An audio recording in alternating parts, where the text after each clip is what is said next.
Blerim është bazika e çdo parlamentarizmi. Asnjë vendim në asnjë parlament nuk kalon pa pasur shumicën e deputetëve.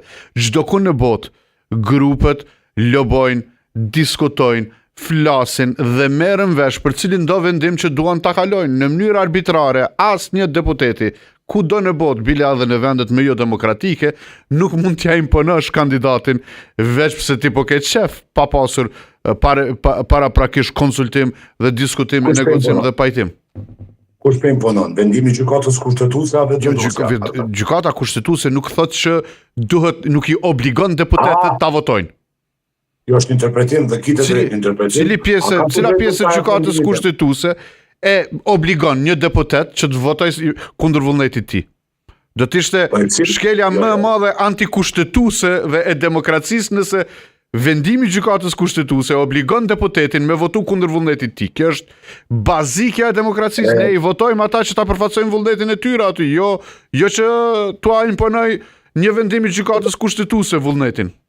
Cili vendim i gjykatës kushtetuese që bën rregullimin juridiko-politik i kërkon partisë shumicë që të propozoj diçka tjetër nga ajo që mendon partia fituese si e tillë. Posa ti vendimi. Partia fituese për të ka të drejtën të kandidojë, ka të drejtën e kandidaturës, që është e drejtë ekskluzive, por nuk e ka të drejtën që me i detyru deputetet e tjera partive dhe as nuk e ka fuqi. Kush ka i detyron?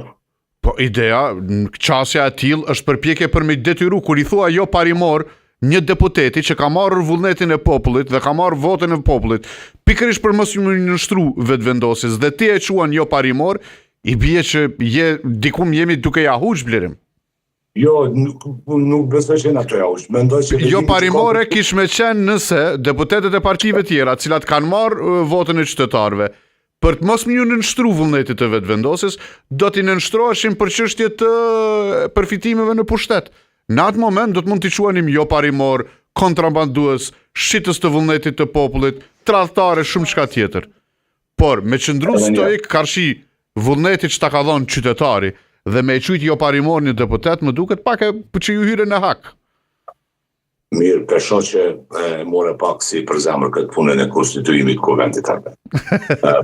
Para parimit logjik, na kemë republikë. Së është këtë kuvendi para Asambleja Popullore e Republikës Kosovës, si kur atër Hashim Thaçi dhe të tjerët, ta që e kanë shpall pavarësinë dhe kanë themelu Asamblen për me bërë Republikën e tani mas 2 vjetë dhe banë në kushtetutën.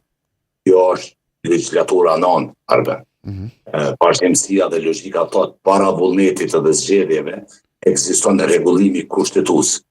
Rregullimi kushtetues është parimi, principi. Kur ta qet aty që kitë drejt me propozu, nuk thot as që duhet patjetër me votu ata, po duhet të votojnë, të marrin pjesë në votim, në të votojnë kundër.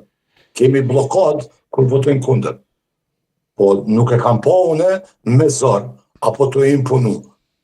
Lem për mund në kuptu, pastaj kjo është interpretim Arben. Lutëm. Në momentin kur gjitha sulmet në raport me partitë e tjera, i ke në diskurs i ke sulmet që këta janë jo parimor, këta janë e të tjera. I bie që presionin po a bën partive cilat po qëndrojnë besimtare dhe të vullnetit që e kanë marrë nga qytetarët. Në fakt, diskurs